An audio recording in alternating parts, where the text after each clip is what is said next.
सभी को नमस्कार और आप सभी का स्वागत द जोरावर क्लासेस में। जो आज चैप्टर लिया है, जो क्वेश्चंस हैं, ये नंबर सिस्टम का है। तो देखते हैं इसका पहला क्वेश्चन। कहता है how many two are there between 1 to 100। 1 से 100 के बीच में कितने दो हैं। मीन्स अगर हम इस तरीके से काउंटिंग लिखते हैं, ये 1 2 3, तो जैसे 9 तक में कितनी बार आया 2, एक बार आया। तो इसी तरीके से हमें काउंटिंग बतानी है कि 1 से 100 तक में कितने दो होंगे। तो देख सकते हैं, एक तो दो आएगा कहाँ, 2 में आएगा, 12 में आएगा, 22 में, ओके, 32, 42, 52, 62, 72, 82, 92, राइट। तो देखिए कितनी बार आया, 1 2 3 4 5 6 7 8 9 और 10। 10 बार आ गई ये। और एक कहाँ पर आएगा, जब वो 21 से शुरुआत होगा। 20, 21, 22, 23, 24, 25, 26, 27, 28 और 29। मीन्स एक तो दो वहाँ पर आया जहाँ पर ये यूनिट प्लेस पे आया। आपके सामने काउंटिंग है 1 2 3 4 5 6 7 8 9 10। और एक आया जहाँ पे ये टेंस प्लेस पे है। तो 1 2 3 4 5 6 7 8 9 और 10। तो टोटल मिलाकर के कितने हो गए, 20 हो गए। अब ये जैसे इसमें 2 के लिए पूछा है, वो किसी और के लिए भी तो पूछ सकता है। तो शॉर्ट ट्रिक आप लोग ये याद रखेंगे कि 1 to 99 तक, 1 से लेकर 99 तक कोई भी डिजिट 1, ये डिजिट 1 2 3 4 5 6 7 8 और 9, ये 9 डिजिट अप टू 99 तक 20 टाइम्स ही आएगा। ओके। अब सपोज करते हैं इसी क्वेश्चन में 2 ना रह करके पूछता 1, कि 1 से लेकर के 100 तक के बीच में 1 कितनी बार आया है। तो अब आपको वहां पर काउंट करने की जरूरत नहीं है। क्यों? क्योंकि आपको यहां से पता होना चाहिए कि 1 to 99 तक 1 कितनी बार आएगा, 20 टाइम्स। और क्वेश्चन में पूछा कहां तक है, 100 तक पूछा है। तो इस 100 में ये एक और ऐड हो गया। तो टोटल 1 से लेकर के 100 तक अगर यहाँ पे 1 पूछा रहता तो आंसर क्या हो जाता, 21 हो जाता। पर यहाँ पे 2 पूछा है, आंसर विल बी 20। अब अगर 3 पूछा होता तो आप लोग इसी तरीके से शॉर्ट ट्रिक में आप लोग आंसर दे सकते हैं। उसका भी आंसर क्या होगा, 20 होगा। यस 20 होगा। 0 अगर आता है, वैसे तो पहली बात 0, अगर 0 तो पूछेगा नहीं, पर अगर 0 आता भी है तो आप लोग इसी तरीके से, पैटर्न आपको पता है, आप लोग करके देख सकते हैं और बता सकते हैं। और पैटर्न, जितना पैटर्न आप लोग देख सकते हैं, देखिए अब ये शॉर्ट ट्रिक निकल के कहाँ से आता है। शॉर्ट ट्रिक एक पैटर्न है। जैसे हमने यहाँ पे 2 का करके देख लिया, 3 का देख लिया, 4 का देख लिया, हमने क्या बता दिया दैट 1 to 99 तक 20 टाइम्स आएगा। पैटर्न की बात चली है तो एक मैथमेटिशियन माने जाते हैं Karl Frederick Gauss. I hope, उम्मीद करता हूँ कि आप लोगों ने उनका नाम सुना होगा। तो उनकी एक स्टोरी है कि जब वो 10 साल के थे तो उनके क्लास टीचर ने क्लास में आए और उनका उस दिन शायद आराम करने का मूड था। तो उन्होंने क्या कहा कि आज सभी बच्चों को एंगेज रखने के लिए उन्होंने कहा कि 1 से लेकर के 100 तक का जोड़, जैसे 1 + 2 + 3 + 4, इससे में 100 तक का आपको जोड़ निकालना है कि 1 से लेकर के 100 तक क्या जोड़ने के बाद कितना आएगा। अब नॉर्मली सारे के सारे बच्चे एंगेज हो गए, वो अपना करने लग गए, टीचर भी अपना आराम से कुर्सी पर जाकर के बैठ गया। तो जैसे ही वो कुर्सी पर जाकर के बैठे, वैसे ही जो गॉस थे उन्होंने एक स्लेट पर उसका आंसर लिख करके उनको दे दिया। मीन्स क्वेश्चन खत्म भी नहीं हुआ था, ओके, और उन्होंने उसका आंसर वहां पर ले जाकर के उनको दे दिया। वो एक 10 साल के बच्चे के लिए ये कैलकुलेशन, ठीक है, आपको तो अभी तो फॉर्मूला हमारे पास है ना, n+1/2 हम लोग आसानी से निकाल सकते हैं, बट एट दैट टाइम वो फॉर्मूला भी नहीं था। तो अब एज्यूम किया जाता है कि उन्होंने ये निकाला, तो निकाला कैसे। ये इतनी जल्दी उन्होंने कैसे निकाला? तो जस्ट एक एजम्पशन क्या बताया जाता है कि उन्होंने एक पैटर्न देखा होगा। अब देखिए पैटर्न कैसा देखा, ये 1 से लेकर के 100 तक, तो 1 और 100 को जोड़ा, कितना आया? 101। ओके, इसी तरीके से 2 एंड 99 को जोड़ा तो कितना आया? 101। नेक्स्ट 3 एंड 98 को जोड़ा तो कितना आया? 101। अब आप देख सकते हैं, देखिए आपने 1 से लेकर के 100 तक गिनती कई बार लिखी होगी, पर क्या आपने इस पैटर्न पर ध्यान दिया कि इस तरीके से नंबर्स के साथ होता है? आई होप शायद कुछ बच्चों ने दिया होगा। ठीक है, तो देखिए अब यहां पर क्या है, ये 101 101 101, ये कितनी बार आएगा? जब ये दो नंबर्स को जोड़ रहे हैं तो ये कितनी बार आएगा? ये 50 टाइम्स आएगा। तो जस्ट इसकी मल्टीप्लाई कर दी जाए, 5 1 जा 5 0, 5 1 जा 5, तो 5050 is the required answer. Formula तो देखिए बाद में आया, ओके, बट उन्होंने जोड़ इस तरीके से निकाल लिया। अब आप भी, क्योंकि सीटेट में भी एक क्वेश्चन आया था शायद, उसमें भी क्या पूछा, जैसे क्वेश्चन कई बार एक से ना दे करके वो क्या कर देते हैं, वो 11 से दे देंगे, 11 से लेकर के 100 तक दे देंगे। ओके, तो अब आपके ऊपर डिपेंड करता है कि क्या यहाँ पे कोई पैटर्न बनता है, ये आपकी रिस्पॉन्सिबिलिटी है, देख सकते हैं। देखिए 11 और 100 को ऐड किया, 111। इसी तरीके से 12 और 99 को ऐड करेंगे तो भी कितना आएगा? 111। और ये 111 क्योंकि 11 से लेकर के 100 तक है, तो ये कितने बार जाएगा? एक बार में दो नंबर ऐड हो रहा है, 45 टाइम्स तक जाएगा। तो अगर इस 111 की मल्टीप्लाई हम 45 से कर दें तो 11 से लेकर के 100 तक का सम हम बड़ी ही आसानी से निकाल सकते हैं। तो मैथ्स में इट्स ऑल अबाउट पैटर्न्स। एक आपके केवीएस के सिलेबस में भी है, पैटर्न्स है। तो पैटर्न आप जितना देख सकते हैं वो आपका मैथ उतना ही स्ट्रांग होगा। जैसे जो मल्टीप्लिकेशन की ट्रिक थी उसमें मैंने आप लोग को सेम एंड 10 बताया था, तो उसमें वो क्या है, वो किसी ने फॉर्मूला दिया नहीं, फॉर्मूला है क्या, किसी ने पैटर्न को देखा कि इस तरीके से हो रहा है और उसी ने फॉर्मूला बना दिया। अब आप लोगों के ऊपर है 1+2+3। अब बच्चे कंफ्यूज होते हैं नॉर्मली, इसको इसका फॉर्मूला वो लोग कैसे करते हैं, जैसे अगर ये बताया जाए 11 से लेकर के 100 तक हो तो बच्चे क्या करेंगे, n+1/2 पहले 100 तक करेंगे, फिर 1 से 10 तक जोड़ेंगे, फिर उस 100 तक वाले में से वो जो 10 तक का है वो माइनस करेंगे। अरे क्या जरूरत है, आप अगर ये पैटर्न देख सकते हैं तो दिस इज बेसिक। तो आई होप ये क्लियर हो गया होगा। और ऐसे बहुत सारे मैथमेटिशियन हैं। अगर मैं अपने रामानुजन जी के बारे में बताऊं तो चलिए मैं अभी नहीं बताता, बहुत सारी है। अगर आप लोग जानना चाहते हैं रामानुजन जी वो नंबर्स के साथ कैसा खेला करते थे तो कमेंट बॉक्स में ज़रूर डालना। अगर मुझे लगा कि आप लोग इंटरेस्टेड हैं तो मैं रामानुजन जी के बारे में भी बताऊंगा, और कुछ ऐसे ही जो फैक्ट्स हैं मैथ्स के मैं उसके बारे में बताऊंगा। पर उसके लिए कमेंट बॉक्स में आप लोग कमेंट करेंगे तब, अदरवाइज नहीं। चलिए देखते हैं अगला प्रश्न। अगला प्रश्न है, कहता है कि how many prime numbers are there between 12 to 99, 12 से लेकर 99 तक कितनी अभाज्य संख्याएं हैं, ये हमें निकालना है। अब अभाज्य संख्याएं, पहले सबसे छोटी अभाज्य संख्या कौन सी होती है? दो होती है। ओके, दो, तीन, पांच, या अभाज्य संख्या की डेफिनेशन वो है जिसके गुणनखंडों की संख्या एग्जैक्ट दो हो। ओके, जैसे दो के गुणनखंड कितने हैं? एक और दो। तीन का गुणनखंड कितना है? एक और तीन। ओके, पांच का एक और पांच। चार का एक दो चार। तो ये अभाज्य संख्या नहीं है।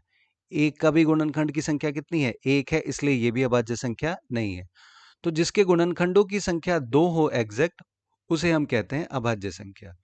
अब कोई संख्या अभाज्य संख्या है या नहीं है ये हमें पता करना है।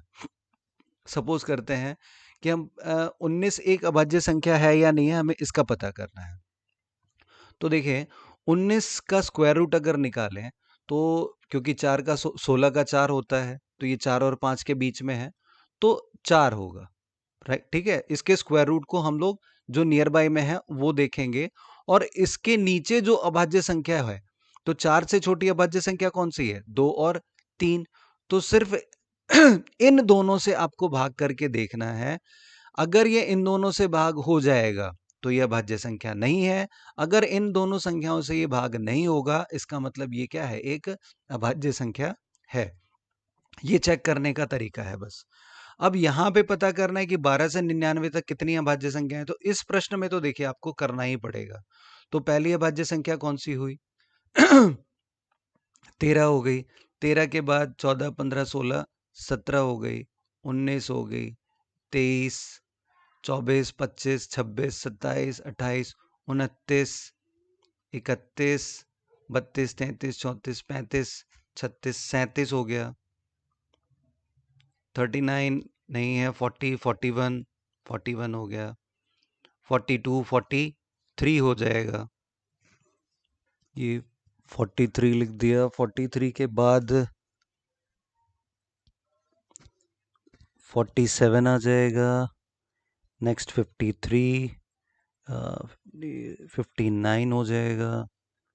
61, 67, 71, 73, 79, 83, 89 और क्या 97।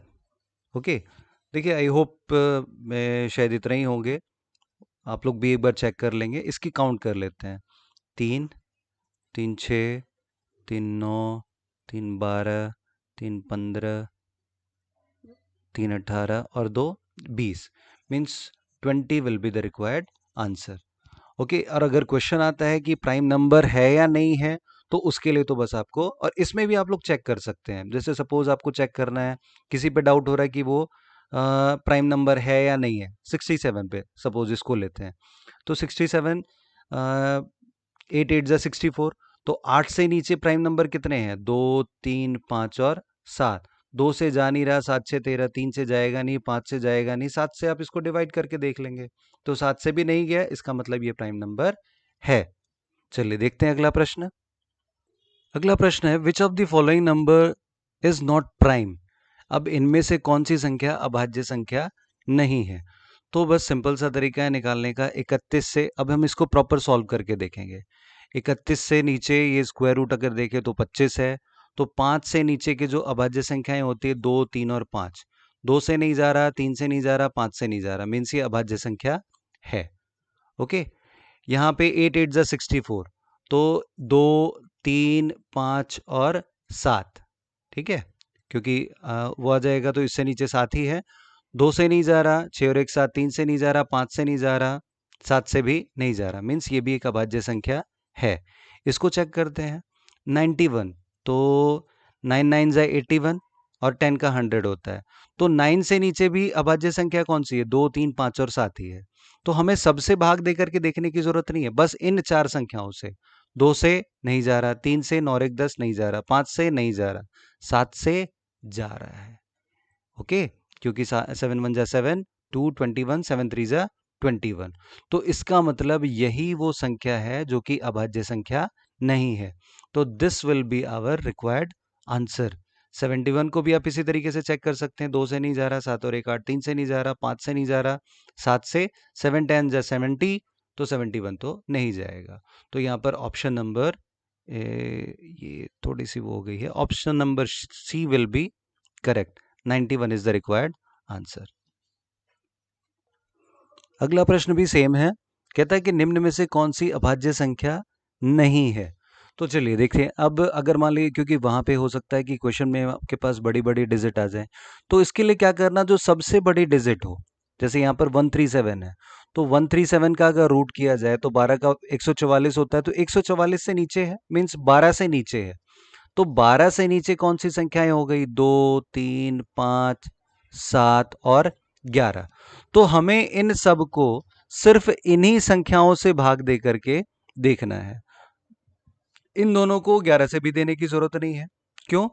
क्योंकि ये तो 100 से ही नीचे आ रहा है, मतलब 10 से नीचे ही आ रहा है। तो ये आपके ऊपर, जितना ये जल्दी कर देंगे उतनी जल्दी आपका आंसर आ जाएगा। चलिए, 2, 3, 5 से करने की जरूरत नहीं होती। 2 से नहीं जा रहा, 2 आ गया, 3 से भी नहीं जा रहा, लास्ट में 5 नहीं है, 5 से भी नहीं जा रहा, बस 7 से करके देखना है। तो 7 10 जा 70, 31 आया, नहीं जाएगा। मीन्स ये एक प्राइम नंबर है। क्वेश्चन में क्या पूछा है, इज नॉट प्राइम। ये गलती मत कर देना कि बस प्राइम देखा और इसको पहला ही ऑप्शन आ गया, टिक कर दिया। देन 103 अगेन 2 से नहीं जा रहा, 3 से भी नहीं जाएगा क्योंकि 3 और 1 4, 5 से नहीं जाएगा, 7 से भाग दे करके देखना पड़ेगा। तो 7 10 जा 70, 33 ये भी नहीं जाएगा। तो ये भी क्या है, एक प्राइम नंबर है। अगले को देखते हैं। 2 से नहीं जाएगा, 3 के लिए 4 5 और 6, 6 का मतलब ये 3 से डिवाइड हो जाएगा। तो यही वो कंपोजिट नंबर है। हमें नॉट प्राइम मीन्स हमें कौन सा नंबर निकालना है, कंपोजिट नंबर निकालना है। तो यहां पर option number C will be correct. 137 को भी चेक कर लेते हैं। ओके, क्योंकि हमें यहाँ पे समझना है। तो 2 से नहीं जा रहा, 3 से नहीं जा रहा, 5 से नहीं जा रहा, 7 से करके देख लेते हैं। 7 एकम 7 6, 67 आ गया, नहीं जाएगा। ओके, 11 से करके देखते हैं। 11 एकम 11, 2 27, 11 दूनी 22, अगेन 5 रिमाइंडर बच गया, मीन्स ये भी नहीं जाएगा। तो ये भी क्या एक प्राइम नंबर है। तो option number C is correct. चलिए बढ़ते हैं अगले प्रश्न की ओर। अगला प्रश्न है, कहता है the sum of all natural numbers from 201 to 300। अब देखिए, अगर आप इसको फॉर्मूले से करेंगे तो पहले कैसे करेंगे, n प्लस 1/2 मीन्स पहले आप 300 रखेंगे, फिर 301 अपॉन 2, इसकी मल्टीप्लाई करेंगे और फिर इसमें से 1 से लेकर के 200 तक का जो जोड़ है वो आप माइनस करेंगे। राइट, यही करेंगे। एन वहां पर रखेंगे 200, 201 अपॉन 2। ये जो भी आएगा ये आपकी अच्छी खासी एक कैलकुलेशन हो जाएगी। अगला प्रश्न है, कहता है the sum of all natural numbers from 201 to 300। हमें 201 से लेकर के 300 तक का हमें जोड़ निकालना है। तो नॉर्मली बच्चा कैसे करेंगे आप लोग, या अभी तक फॉर्मूला पता है आप लोग को, n प्लस 1/2 आप लोगों ने रट रखा होगा। तो आप पहले 1 से लेकर के 300 तक का जोड़ निकालेंगे। राइट, तो कैसे निकलेगा, 300 प्लस 1, ये 301 बटे में 2 आ जाएगा। ये 1 से लेकर के 300 तक का जोड़ निकल गया। उसके बाद आप उसमें से 1 से लेकर के 200 तक का जोड़ माइनस करेंगे। तो n प्लस 1/2 आप लोग इस तरीके से करेंगे। Right, if I am not wrong. But जिन बच्चों ने अभी जो मैंने पैटर्न बताया वो अगर सीख लिया होगा और अगर उसको ध्यान में रखेंगे तो देखिए बड़ी ही आसानी से ये हो जाएगा, सेम उसी पैटर्न पे। And that is not the end. आप लोग अपनी तरफ से पता नहीं कितने भी पैटर्न आप लोग ढूंढ सकते हैं, 97, 98, 99, 300। ये तो मैंने जस्ट एक पैटर्न बताया। अब आप देखें कि इन दो नंबर्स को जोड़ रहे हैं तो 300 200 क्या आ गया, 500 1 आ गया। देन इन दोनों नंबर को जोड़ेंगे तो भी क्या आएगा, 501 ही आएगा। इन दोनों नंबर को जोड़ेंगे तो भी 501 ही आएगा। तो 201 से 300 तक में 100 नंबर हैं, एक बारी में दो नंबर जुड़ रहे हैं, तो ये 501 कितनी बारी जुड़ेगा, 50 टाइम्स जुड़ेगा। तो हम ये कॉम्प्लिकेटेड कैलकुलेशन करने की बजाय हम डायरेक्ट क्या कर सकते हैं, 501 इंटू 50, 5 1 जा 5, 5 0 0, 5 5 जा 25, और जो इसका एक जीरो था वो यहाँ पर answer 25050 is the required answer. Option number C is correct. तो now it's up to you, क्योंकि देखिए फॉर्मूला हमारे पास है और ट्रेडिशनल मेथड है ये, यही इसी को आप शॉर्टकट भी मान सकते हैं। पर ये क्या है, ये आप लोग तब तक नहीं कर पाएंगे क्योंकि इसके लिए कोई फॉर्मूला नहीं बताया जा सकता, कोई ट्रिक नहीं बताई जा सकती। ये एक पैटर्न है। अगर आप नंबर्स में ऐसे पैटर्न्स देख लेंगे बड़ी आसानी से कर देंगे, और अगर आप नहीं देख पाएंगे तो ट्रेडिशनल मेथड से तो आपको टाइम कितना लगेगा मैं भी नहीं जानता। तो चलिए बढ़ते हैं अगले प्रश्न की ओर। प्रश्न है, what is the sum of smallest whole number, prime number and composite number. सबसे छोटा होल नंबर, प्राइम नंबर और कंपोजिट नंबर का हमें सम बताना है। तो सबसे छोटा होल नंबर इज 0, ये हो गया। Smallest prime number is what, 2, क्योंकि 2 से छोटा 1 है और 1 तो ना तो प्राइम है और ना ही कंपोजिट है। और सबसे छोटा कंपोजिट नंबर, तो सबसे छोटा कंपोजिट नंबर 2 के बाद 3, 3 के बाद 4, 4 ही एक ऐसा नंबर है जिसके 2 से ज़्यादा फैक्टर हैं। तो सबसे छोटा कंपोजिट नंबर क्या हो गया? 4। तो 4 और 2 6 और 0 6। Option number D is the correct answer. ये अगला प्रश्न देख सकते हैं, रूल्स ऑफ डिविजिबिलिटी का है। कहता है कि इसमें स्टार के स्थान पर क्या आए, लीस्ट नंबर, कि ये 4 से डिविजिबल हो जाए। क्या होगा कि ये 4 से विभाजित हो जाए। अब अगर आप लोगों ने रूल्स ऑफ डिविजिबिलिटी वाला नहीं किया है, आप भी वो वीडियो मैंने बना रखी है रूल्स ऑफ डिविजिबिलिटी पे, वो आप जाके चेक कर सकते हैं। देखिए क्या रूल होता है कि यदि कोई नंबर जिसके लास्ट के 2 डिजिट, अगर 4 डिजिट हैं तो बस लास्ट के 2 डिजिट अगर ये 4 से डिवाइड हो रहा है तो ये पूरा का पूरा नंबर ही 4 से डिवाइड हो जाएगा। तो हमें यहाँ पर इससे मतलब नहीं है, राइट। हमारे पास तो क्या है, 4 है और 10th प्लेस पे हमें कुछ डिजिट रखनी है। अगर हम 1 रखेंगे, ओके, छोटा सा छोटा अंक क्या होगा, अगर हम यहाँ पे 1 रखेंगे तो ये 14 हो गया, ये 4 से डिवाइड नहीं हो रहा। अगर हम यहाँ पे 2 रखेंगे, 2 4 24, क्या हो जाएगा, डिवाइड हो जाएगा। अब वैसे तो यहाँ पे हम 4 रखेंगे तो भी हो जाएगा, पर प्रश्न में क्या पूछा है, वह सबसे छोटा अंक। तो सबसे छोटा अंक क्या है, अगर जब हमारा 2 से ही काम चल रहा है तो हम 4 पे क्यों जाएंगे। तो option number B will be the correct answer. ये अगला प्रश्न है, कहता है कि how many factors of 140 are, 140 के कितने गुणनखंड हैं। तो एक तो तरीका आपके पास क्या है, आप 1 2 आप इस तरीके से टोटल करें, या फिर अगर आप शॉर्ट ट्रिक, देखिए इसकी बता रखी है, इस पे भी मैंने एक वीडियो बना रखी है जो डिविजिबिलिटी वाले में है, ऐसे क्वेश्चन वहां पे मैंने डिस्कस किए हुए हैं। चलिए एक बार फिर से देख सकते हैं, अगर कंप्लीट डिटेल में जाना है तो आप वो वीडियो सर्च करके ज़रूर देख लेना। देखिए कैसे करना है, 140 है तो हम पहले इस 140 का फैक्टर निकालेंगे। ओके, 2 से गया 70, 2 से गया 35, अब क्या 5 से चला जाएगा, 5 7 जा 35। अब ये क्या आ गया, 2 की पावर 2, 5 इंटू 7, यहाँ पे हम पावर ले सकते हैं, राइट। अब करना क्या है, ये देखिए ये भी एक पैटर्न ही है, क्योंकि कोई इसका कहीं फॉर्मूला कुछ भी नहीं है, बस हमने एक पैटर्न देखा और पैटर्न के आधार पर ही हम लोग इसका आंसर निकाल लेते हैं। तो देखिए कैसे आएगा, जो भी इसकी पावर आई बस इसके पावर में हमें एक ऐड करते जाना है और उनकी मल्टीप्लाई कर देनी है। आई रिपीट, कंप्लीट डिटेल आपको उस वीडियो में मिल जाएगी, आप सर्च करके देख सकते हैं वहां पर। तो देखिए यहाँ पर क्या आ जाएगा, 2 + 1 3, ये 2 और ये भी 2, 3 दूनी 6 दूनी 12। सो तो 140 140 के कितने फैक्टर्स होंगे, तो factor number of factor will be 12। आप चाहें तो इसको चेक करके देख सकते हैं, 1 2 4, ये 5 आ जाएगा, 5 के बाद 7, 7 से चला जा रहा है, 7 के बाद ये 10 से भी जाएगा, 10 के बाद 7 दूनी 14, 14 से भी जाएगा, आप भी चेक कर लेना इसको ज़रूर, राइट। 14 के बाद ये 20 से भी जाएगा क्योंकि ज़ीरो है, 20 के बाद 14 दूनी 28 से भी जाएगा ये, ओके। 35 दूनी 70, 35 से जाएगा, 70 से जाएगा, 140 से जाएगा। आई होप कोई सा रह तो नहीं गया। अब एक बार इनको काउंट कर लेते हैं, 1 2 3 4 5 6 7 8 9 10 11 12। तो देखिए देख सकते हैं कि यहाँ पे कितना आया, नंबर ऑफ फैक्टर्स इज 12। पर ये कॉम्प्लिकेटेड प्रोसेस है, मुझे ठीक है पता है, पहाड़े याद हैं इसलिए मैंने कर दिया, बट आप लोग को हो सकता है टाइम ले ले। तो आप लोग सीधा इसको बस पावर निकालना है, पावर में बस ऐड करके 1 ऐड करके और उनकी मल्टीप्लाई कर देंगे, आपका आंसर सेम आ जाएगा। तो इस क्वेश्चन में option number A is correct.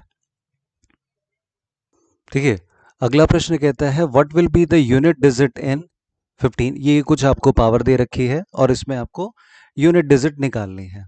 तो देखिए ये इस क्वेश्चन का भी जो बेसिक है वो सॉल्व किया हुआ है पहले। ये मैं उनके लिए बता रहा हूँ जो बच्चे कहते हैं कि सर आप यहाँ पे डिस्कस नहीं करते। हर एक वीडियो में सारी चीज़ें नहीं बताई जा सकती हैं, कुछ कंसेप्ट पहले से बताया हुआ है, अगर आपको वो क्लियर नहीं है तो आप लोग वो पुरानी वीडियोस जा करके देखें और वो देख करके यहाँ पर आए, क्योंकि मैं तो ये सब मान के चलूंगा ना कि जो मैं बता चुका हूँ वो आप लोग को आ गया, और फिर उस अकॉर्डिंग यहाँ पे मैं क्वेश्चंस करा रहा हूँ। अब हर एक वीडियो में वो लेके चले पॉसिबल नहीं है, तो इसका भी बता रखा है यूनिट डिजिट के नाम से, अगर आप सर्च करेंगे आपको वो वीडियो मिल जाएगी, कंप्लीट वीडियो वो इसी क्वेश्चन पर है। तो जल्दी से देखते हैं इस क्वेश्चन को। कहता है कि 15 की पावर 15 है, तो यहाँ पे हमें क्या करना था, हमें 4 से भाग देना होता था। तो यहाँ पर क्या आ गया, 4 तिया 12 मीन्स ये 3 आ जाएगा, 5 की पावर 3 आ गई। नेक्स्ट यहाँ पे रिमाइंडर बचा 2, तो यहाँ पे 4 की पावर 2 आ गई। यहाँ पे भी 4 पंजे 20, रिमाइंडर बच गया 2, तो यहाँ पे 2 की पावर 2 आ जाएगी। 5 की पावर 3 हो 4 हो क्या फर्क पड़ता है, क्योंकि 5 ही आना है, तो ये रह गया हमारा 5।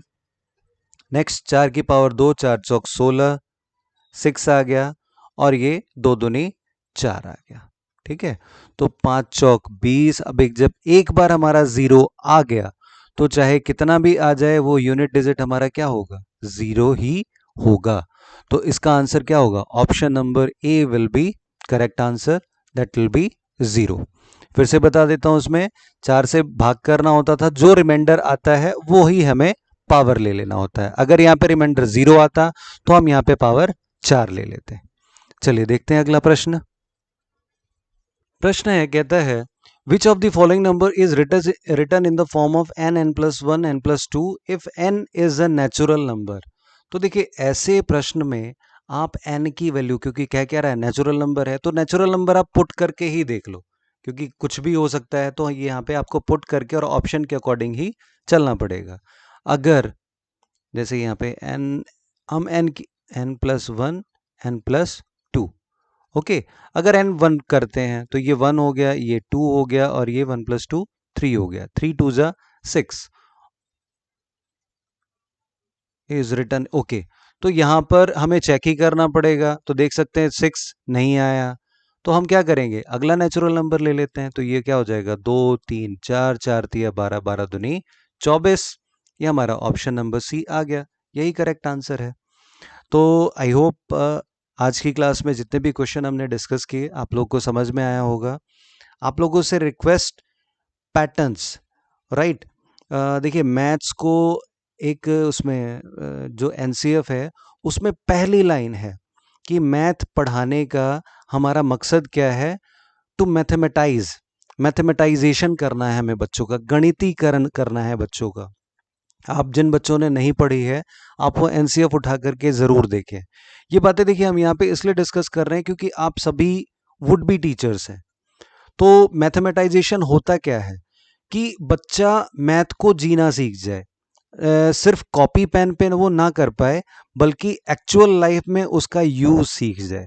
जैसे नॉर्मली बच्चों ने वेट का कंसेप्ट सीख लिया, ओके, अगर आपको अगर खुद से चेक करना है कि हाँ आपकी टीचिंग कितनी इफेक्टिव रही, तो आप कैसे पता कर सकते हैं, सपोज आपने वेट का कंसेप्ट बच्चों को सिखा दिया, राइट। वेट का कंसेप्ट सिखाने के बाद आप उनको कोई वस्तु देते हैं और वस्तु दे करके पूछते हैं कि बताओ बच्चे इसका कितना वेट होगा, ओके। अब अगर वो 200 ग्राम की चीज को वो कहता है 1 किलोग्राम, तो आप समझ जाइए कि आपकी टीचिंग कहाँ रही।